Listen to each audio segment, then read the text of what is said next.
محترم بھائیوں بہنوں،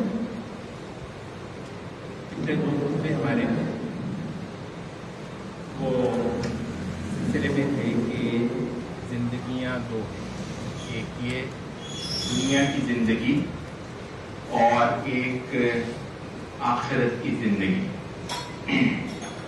اور ان دونوں زندگیوں کو سوار کرنے کے لیے آپ کو ہدایت کی ضرورت ہے۔ اب جو ہم سلسلہ چلا رہے ہیں بات کا، وہ بہت اہم سبق ہے۔ وہ یہ ہے کہ کائنات کو پیدا کرنے والی جو ہستی ہے اس کے 2 فیصلے ہیں۔ اس کے 2 فیصلے ہیں۔ پہلے فیصلے کا نام ہے رسالت، اور اس کے دوسرے فیصلے کا نام ہے قیامت۔ پہلا فیصلہ خدا کا، اس کا نام ہے رسالت، اور دوسرا فیصلہ خدا کا، اس کا نام ہے قیامت۔ کیسے؟ اور دیکھو، رسول کا دنیا میں آنا اس حوالے سے کوئی نہیں دیکھتا ہے۔ وہ جو رسول صلی اللہ علیہ وسلم آئے تو ہم نے سوچا کہ اچھا ان کی کچھ تعریفیں کر دیں، ان کی عقیدت کے کوئی ترانے گا دیں۔ اچھی بات ہے، رسول کی عقیدت کے ترانے گانے سے اچھی کیا چیز ہو سکتی ہے؟ بہت اعلیٰ چیز ہے۔ رسول کے دنیا میں مبعوث ہونے پہ خوشیاں، مسرتیں بہت اعلیٰ چیز ہے۔ یعنی سب سے خوش ہونے کی بات ہے ہی کہ دنیا میں اللہ نے اپنا رسول بھیجا ہے۔ بھائی مگر وہ رسول ہوتا کیا ہے؟ رسول ہوتا کیا؟ بہت عبادت گزار ہستی پیدا ہو گئی، یہ تو بات ہے۔ وہ عبادت گزار ہستیاں چلے اتنے اعلیٰ درجے کی نہیں، بہت ہوتی ہیں۔ کیا رسول بہت نیک آدمی کو کہتے ہیں؟ بڑا ہی نیک، بڑا ہی اللہ والا، بڑا پاک دامن، متقی، پرہیزگار، اس کو رسول کہہ رہے ہیں۔ واقعی رسول یہی ہوتے ہیں۔ بہت سارے لوگ پاک دامن، بڑے متقی، نیک، پرہیزگار ہوتے ہیں، رسول اتنے نہیں ہو سکتے لیکن ہوتے ہیں۔ کیا رسول یہی ہے؟ دیکھو، دنیا میں رسالت کا آنا اس سے بڑا کوئی واقعہ نہیں ہے۔ کس طرح؟ ہم نے وہ بات آج کے سبق میں سمجھنے کی کوشش کرنی ہے۔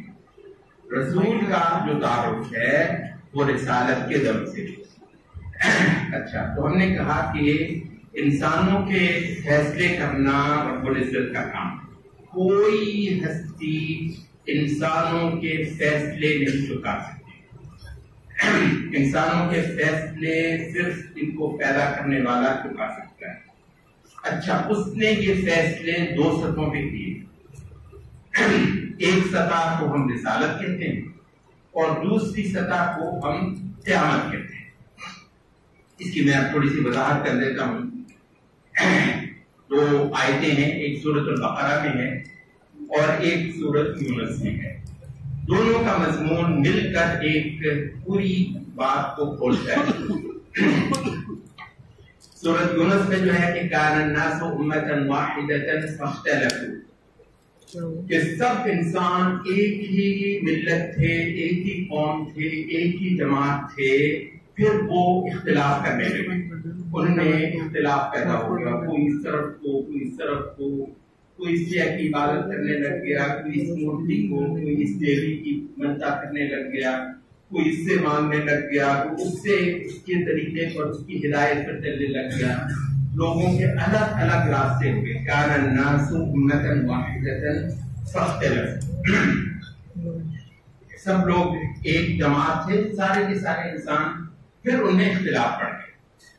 اچھا، سورۃ البقرہ میں اختلاف کا لفظ بعد میں آتا ہے، پہلے آتا ہے کہ اور زیادہ تفصیل کی آیت سورۃ البقرہ کی ہے، تو میں پڑھ دیتا ہوں۔ کان الناس امۃ واحدۃ، سب انسان ایک ہی جماعت تھے، ساری انسانیت جس کا آج کل کہتے ہیں ایک ہی پیج پر تھی، ایک ہی طریقہ، ایک ہی راستہ، ایک ہی طرز زندگی، ایک ہی شریعت، سب پہلے ایک ہی تھے۔ تھوڑا سا رک کر میں ایک اور بات یہاں سے بیان کر دوں، پھر سورۃ البقرہ کی اس آیت پہ میں واپس آ جاؤں گا. ہمارے بچے بہت سارے ماشاءاللہ کالجوں میں پڑھتے ہیں.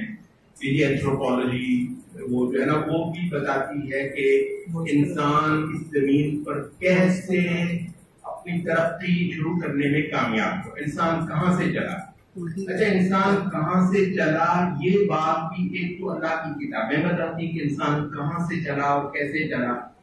وہ ہمارا ایمان ہے کہ جو اصل جاننے والی ہستی ہے وہ بتا رہا ہے. اچھا ایک وہ ہے کہتے ہیں کہ ہم نے کھدائیاں کی ہیں.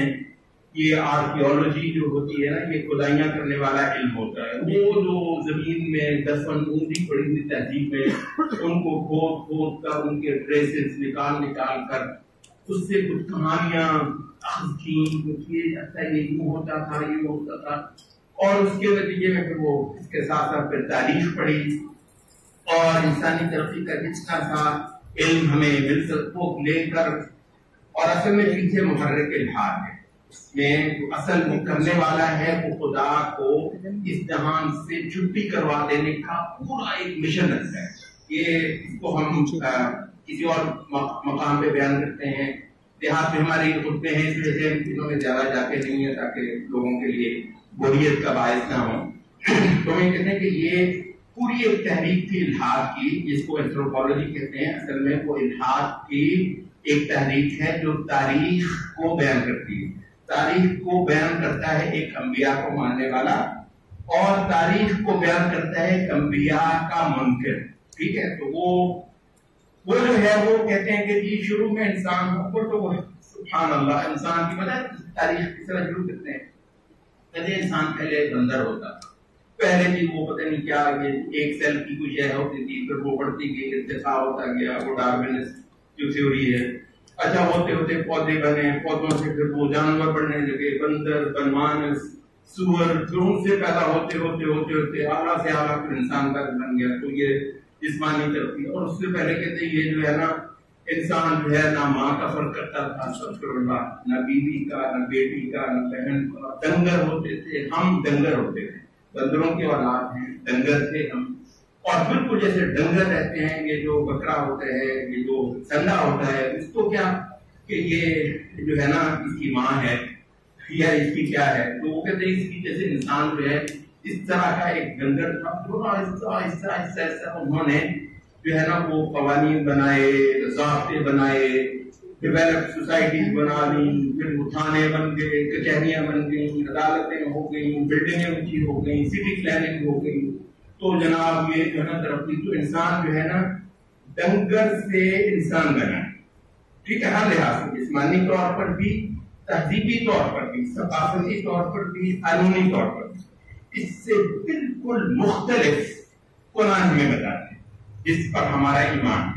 وہ جو ہم تراویحوں میں غور کریں ایک بندہ اس کو ایک ایک لفظ میں پڑھ کر سناتا ہے اور پوری پوری صفحے بن کر ہم وہ قرآن سنتے ہیں سال میں کم از کم ایک بار.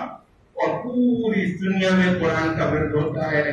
اس قرآن کو جو ہے ہمارے بچے جو ہیں وہ بچپن سے پڑھتے ہیں حفظ کرتے ہیں. لاکھوں بچے اس کو حفظ کرنے کے لیے روئے زمین پر صبح سے لے کر شام.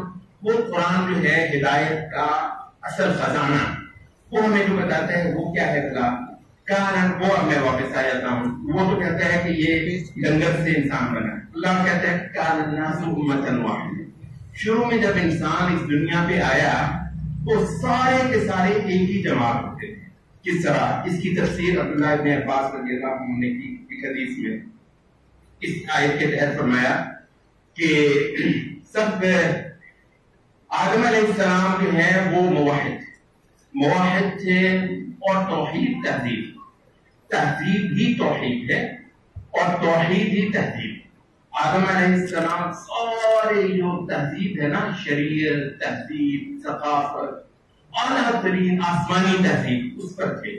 ڈنگر والا معاملہ نہیں. ٹھیک ہے. انسان شروع سے انسان ہی تھا. خدا کو جاننے والا فرشتوں سے سجدے کروانے والا صرف ایک اللہ کو ماننے والا. اللہ کے علاوہ تو فرمایا کہ سب کے سب آدم علیہ السلام کے بعد 10 نسلیں اور مختلف تاریخی بلکہ حدیثی روایات سے ہمیں یہ ملتا ہے کہ اس زمانے میں ایک نسل جو ہے 1000 سال زندہ رہتی تھی. آدم علیہ السلام کی اپنی عمر 1000 سال تھی، نوح علیہ السلام کی 1000 سال کے لگ بھگ تھی، اور اس زمانے میں لوگوں کی عمروں 1000 سال کے لگ بھگ ہوتی تھی. تو اس وجہ سے مورخین نے کہا کہ تقریباً کوئی 10,000 سال کا شاید عرصہ، شاید 10,000 سال کا عرصہ.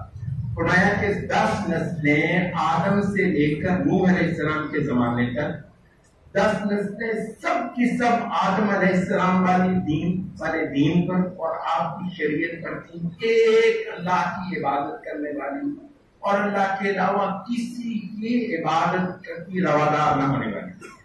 تو یہ خالص ہدایت پر ہے. اور شروع میں کوئی وجود نہیں تھا شرک کا. یہ جو بت، یہ دیویاں، یہ مورتیں، یہ مردے پڑے ہوئے زمین میں جو پرنام ہو رہا ہے، مانگ رہے ہیں، مانگتے تھے لوگ آسمان والے سے، جیتے تھے اس کے لیے، مرتے تھے اس کے لیے، ہدایت کے لیے تکتے تھے تو اس کی طرف. اور انسان اتنا بڑا تھا کہ صرف خدا کے آگے جھکتا، کسی اور کے آگے انسان اللہ کو کوئی چھوٹی چیز ہے. فرشتے کوئی اتنی کوئی معمولی اتنی بڑی عظیم عزت والی مخلوقوں سے کہا کہ اس کو سجدہ کرو میرے حکم سے. یہ مٹی کی بنی ہوئی چیز خدایا، ہم نورانی مخلوقات ایک لمحے کے لیے تیری تسبیح سے رکے ہوں تو بات ہے. وَنَحْنُ نُسَبِّحُ بِحَمْدِكَ وَنُقَدِّسُ لَكَ. کہا اِنِّی أَعْلَمُ مَا لَا تَعْلَمُونَ. فرشتوں خاموش، فیصلہ ہے میرا، مجھے وہ پتا ہے جو تم کو پتا نہیں. اس مٹی کی بنی ہوئی گوشت پوش کی مخلوق کو ہاں سجدہ کرو. اتنی بڑی چیز وہ بھلا اس آسمان والے سے کم کسی کو کیوں؟ یہ تو نیشنلزم ہے کبھی.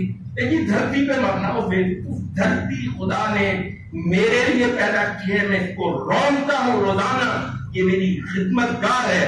وَالَّذِي جَعَلَ لَكُمُ الْأَرْضَ ذَلُولًا فَامْشُوا فِي مَنَاكِبِهَا.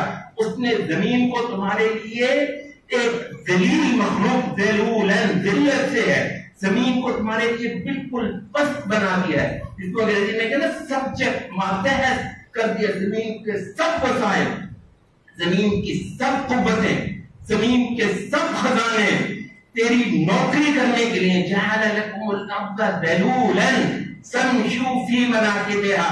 تو اس کی چھاتی پہ چلو، انسان کی عزت ایسی، فامشوا فی مناکبها، اس زمین کی چھاتی کو رون کر چلو. وَكُلُوا مِن رِزْقِهِ، اور اس سے رزق جتنا ہے نکال کر بڑے مزے سے کھاؤ. وَإِلَيْهِ النُّشُورُ، مگر یاد رکھو کہ آخر سب کا حساب دینے کے لیے اس دھرتی کے مالک کے سامنے تم کو کھڑے ہونا ہے. ایک منٹ کون بطور ہے وہ جو ابھی بات چل رہی ہے نا، دو سے خدا کی ایک رسالت، ایک قیامت. انشاءاللہ اس مضمون کو آج ہم پڑھیں گے. اچھا، تو کیا ہے کہ یہ ایسی زبردست مخلوق، آپ اندازہ کر لیں کہ زمین کتنی خوبصورت ہوگی اس وقت جب پوری انسانیت صرف ایک پیدا کرنے والے کی عبادت ہے.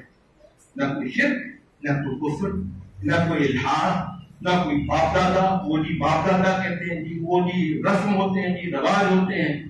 خدا کے بندوں، رسولوں کے ہوتے ہوئے کہتے ہیں جی ہمارے اپنے قائد قانون ہیں. اوپر رسول کرنے کے آتے ہیں اپنے ناطے بڑھانے کے لیے، رسول اپنے ناطے بڑھانے کے لیے، اور قانون تمہارے، دستور تمہارے، آئین تمہارے، تمہارے باپ دادا کے، تمہارے انسانوں کے بنائے ہوئے رسول سارے جاؤ مسجدوں کے اندر جو ہے نا وہ تمہارے قرآن ایک بار رمضان میں پڑھ کے تم فارے. تو یہ نہیں بلکہ آپ اندازہ کریں کہ کیسی تھی. کان الناس امة واحدة، سب انسان ایک ہی جماعت ہے. عبداللہ ابن عباس کی تفسیر، اس میں ایک جماعت اس معنی میں کہ سب کے سب واحد تھے، سب کے سب توحید پر، شریعت پر، ایک اللہ کی عبادت پر، اور آدم علیہ السلام پر اترے ہوئے جو احکام تھے ان کے اوپر وہ چلنے والے تھے. فرمایا کہ پھر یہ ہوا کہ کچھ لوگ جو ہے بڑے نیک لوگ تھے، وہ فوت ہوئے تو لوگوں نے بڑا افسوس کیا ان کے مرنے پر. اور پھر اس کے بعد انہوں نے ان کی قبروں پہ جا کے ڈیرے جما لیے. پھر کہنے لگے جی کہ ان کی مورتیں بنا لیتے ہیں ہم، تاکہ نا ہمارے ذہن میں زیادہ سے زیادہ ہمیں یاد رہیں اور ان کو دیکھ دیکھ کر ہم زیادہ اچھی عبادت کریں. ابھی بھی وہ عبادت اللہ کی کرتے تھے، لیکن پھر رفتہ یوں ہوا کہ وہ پھر انہی سے منتیں مانگنے لگے اور انہی سے مرادیں پوری کروانے لگے اور ان ہستیوں کی ہی ایک طریقے سے عبادت کرنے لگے، ان سے دعائیں کرنے لگے، اور پھر دنیا میں شرک شروع ہو گیا۔ جب دنیا میں شرک شروع ہوا تو فرمایا کہ پھر نوح علیہ السلام کو بھیجا گیا، تو کہا یہ ہے کان الناس امۃ واحدۃ، سب لوگ ایک جماعت تھے، فبعث اللہ النبیین، تب اللہ نے نبیوں کو بھیجا، مبشرین، جو لوگوں کو خوشخبریاں سناتے تھے ایک اگلے جہان، ایک اور بہت بڑے فیصلے سے متعلق انسانوں کو امید کیا ہو سکتی ہے، وہ بات وہ راز وہ سراغ بتانے کے لیے مبشرین و منذرین، اور جھنجھوڑ دے دوڑ کر خبردار کر، فیصلہ بہت بڑا ہونے والا، بہت بڑا فیصلہ ہونے والا۔ اچھا، اس فیصلے سے پہلے ہی ایک بات بتانے کے لیے کہا کہ اللہ نے انبیاء بھیجے، ایک کے بعد ایک تانتا لگا دیا، وَأَنزَلَ مَعَهُمُ الْكِتَابَ بِالْحَقِّ، اور ان نبیوں کے ساتھ پھر کتاب اتاری بالکل سچائی کے ساتھ۔ اور اگلی بات جو ہے نا وہ ہمارے موضوع سے متعلق، اس کو نوٹ کر لیجیے۔ وَأَنزَلَ مَعَهُمُ الْكِتَابَ بِالْحَقِّ لِيَحْكُمَ بَيْنَ النَّاسِ فِيمَا اخْتَلَفُوا فِيهِ، تاکہ وہ فیصلہ کر دے انسانیت کا ان تمام امور میں جن کے اندر وہ اختلاف کرتے ہیں۔ انسان ہمیشہ جو ہے وہ اختلاف کرتے ہیں، اچھا اس کا فیصلہ کرنے کے لیے اللہ نے کتاب بھیجی۔ اچھا، اب وہ آگے ان کے فرض بھی کہتے ہیں کہ وہ کائنات یوں بنی تھی، کس مقصد کے لیے بنی ہے، وہ کوئی دانشور آ جاتا ہے کہتا ہے کہ اکانومی اس طرح چلتی ہے، وہ ایک اور دانشور آ جاتا ہے کہتا ہے کہ سیاست کے تو یہ اصول ہیں، ایک اور آ جاتا ہے وہ کہتا ہے کہ سوسائٹی جو ہوتی ہے وہ تو یوں ہوتی ہے۔ کہا کہ وہ انزل معہم، انہی باتوں کے فیصلے کرنے کے لیے تو تمام چیزیں جن میں انسانوں کا اختلاف ہو سکتا ہے، اور وہ انسان وہ اختلاف کبھی ختم ہونے والا نہیں ہے، کوئی اس اختلاف کا نبیڑا کرنے والا نہیں ہے۔ کہا کہ یہ کام نہیں کر سکتا، یہ کام میرے ہی کرنے کا ہے، میں جو رب اللہ رب العزت ہے۔ تو بنایا کہ اللہ رب العزت جو ہے وہ اس نے کتاب و تاریخ کے لیے حکومت بین الناس فیما اختلفوا فیہ، کہ انسانوں کے جتنے آپس میں اختلاف ہیں، ہر کا بھی اپنا اپنا دھرم ہے۔ میں بہت بار آپ کو یہ بات کہہ چکا ہوں، پتہ نہیں کہاں سے چل پڑی ہے جی، کسی کو چھیڑو مت، اپنی چھوڑو مت، اور اللہ کے بندو یہ کیوں نہ چھیڑیں، جب انبیاء کو اللہ نے بھیج کر فیصلے کیے ہیں کہ یہ غلط ہے تو غلط ہے، اس کو چھیڑنا بھی ہے، اس کو ہٹانا بھی ہے، اس کو روکنا بھی ہے۔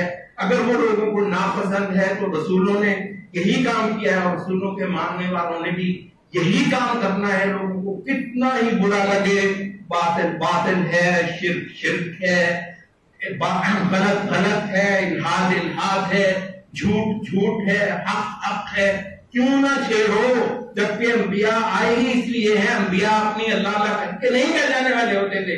یہی مصیبت ہے آج رسول کے آنے کی دنیا بھر میں خوشیاں ہو رہی ہیں۔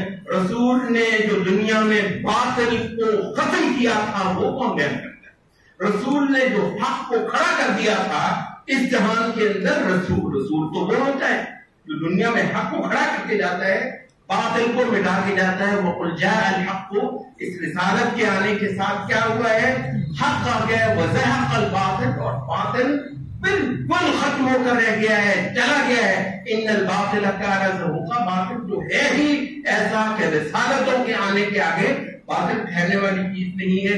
یہ اس مسلمان کو کون بتائے جو اس باطل ہی کو پوچھتے ہوئے کہتا ہے نبی کی نعتیں بھی پڑھ لیتا ہوں، اس باطل ہی کو پوچھتے ہوئے، اس شرک ہی کو کرتے ہوئے، جس کو ختم کرنے کے لیے رسول آئے تھے، اس کے ساتھ ہی کہتا ہے تجھے نعت ہی چاہیے نا، ایک میں پڑھ دیتا ہوں تیری، باقی میرے کرنے دے۔ لِيَحْكُمَ بَيْنَ النَّاسِ فِيمَا اخْتَلَفُوا، جتنے انسانیت کے تنازعات، جتنے ایشوز ہیں، فلسفیوں سے لے کر دانشوروں تک، بیانیوں تک، دھرم کے پجاریوں تک، وہ جتنے کوئی دنیا میں پادری ہو سکتے ہیں، کوئی پریسٹ ہو سکتے ہیں، کوئی سادھو ہو سکتے ہیں، کوئی حکیم ہو سکتے ہیں، کوئی دانا ہو سکتے ہیں، پتہ نہیں کتنا کتنا ان کو جو ہے وہ زور ہو اپنے باروں میں لِيَحْكُمَ بَيْنَ النَّاسِ فِيمَا اخْتَلَفُوا، سب کے اختلافات کا فیصلہ کرنے کے لیے رسالتیں ہیں. تو ہم نے کہا کہ یہ خدا کا ایک فیصلہ ہے کہ اس نے رسولوں کو بھیج کر ایک فیصلہ کر دیا. اور اس کے بعد کیا ہونا ہے؟ جب فیصلہ ہو گیا تو انسانوں نے پھر اس رسالت کی بنیاد پر انسانوں کی تقسیم بنی. یہ ایک بہت بڑی بات، رسالت اتنا بڑا، یہ ہم نے گل سے ہی نہیں لگایا دنیا میں رسول کے آنے کا. ہمارے گھر میں ایک واقعہ تھا، بس اس کو سال میں ایک آدھ بار ہم نے بنا کر ختم کر لینا. تو یہ بڑا واقعہ ہے جہاں پہ رسول کا آنا اتنا بڑا. بخاری کی حدیث ہے کہ محمد فرق بین الناس، محمد پر انسانیت کو بٹنا ہے. انسانیت بالکل تقسیم ہوگی، ایک وہ جو ایمان والے ہیں اور ایک وہ جو دنیا میں کافر ہیں. اور انسان دارالاسلام کی بنیاد پر بنا ہے. ہجرتیں فرض ہو گئیں، ہجرتیں فرض ہو گئیں، پورے جہان سے اٹھ اٹھ کر واجب ہے کہ تم ایک ایسے جہان میں ہو جس میں محمد کی چلتی ہو صلی اللہ علیہ وسلم. یہ بلا کون سبق پڑھائے گا ہمیں؟ یہ کون سے رسالت کے ساتھ ہی دارالاسلام قائم ہوتا ہے. یہ پتہ ہے کس بات کا؟ رسالت کہتے ہیں کہ کیوں؟ وجہ یہ ہے کہ وہ کہتا ہے کہ مجھ کو، میں نے جو فیصلہ کر دیا نا انسانوں کا، وہ فیصلہ مجھے اس سطح پر اس پر عمل چاہیے کہ دنیا کے انسان جو ہے نا وہ ایسے نظاموں کو، ایسے معاشروں کو، ایسے طور طریقوں کو، ایسی تہذیبوں کو بالکل چھوڑ کر ان سے قطع تعلقی کر کے اپنا جتنا وہ سامان وہ اٹھا سک اٹھائیں اور زمین میں ایک جگہ اکٹھے ہوں گے، مل کر ایک طاقت بنے محمد کی صلی اللہ علیہ وسلم، محمد صلی اللہ علیہ وسلم کے دین کی، محمد صاحب، اور یہ مل کر وہ تہذیب دنیا کو دکھائیں. اچھا دنیا میں ایسے بسنا تھا جیسے محمد نے سکھایا. وہ اب یہ ہے کہ وہ سارا معاشرہ ہندو ہے، سارا معاشرہ یہودی ہے، عیسائی ہے. میں ایک جو ہے نا جی اپنی نماز پڑھتا ہوں جی، کچھ حلال حرام سے بیٹھتا ہوں. وہ کہتا ہے نہیں، یہ میرے لیے یہ کافی نہیں ہے کہ سارا معاشرہ یہودی ہو، سارا معاشرہ ہندو ہو، سارا معاشرہ ملحد ہو، سارا معاشرہ جو ہے وہ خدا کے سوا معبودوں پر یا نظاموں پر یا تہذیبوں پر فریفتہ ہو، اور میرے آپ کے 2 4 8 10 1 کروڑ بھی ہو الگ الگ عبادت سے. کہتا ہے جی خدا کا نہیں، کہتا مجھے یہ نہیں چاہیے، میرے لیے کافی نہیں ہے. تم ایسے کرو کہ دنیا اپنی نہیں بناؤ. یہ رسالت کے ساتھ ہی یہ جو ہجرت کا مضمون شروع ہوتا ہے نا، رسالت کے ساتھ ہی جو ہجرت کا مضمون شروع ہوتا ہے، اسلام کی دنیا اپنی ہوگی. یہ ہے فیصلہ خدا کا. خدا کو اس سطح پر زمین میں ایک واقعہ چاہیے. اس زمین کو کہتا ہے چھوڑ سے الگ ہو دو، ملک چھوڑ دو.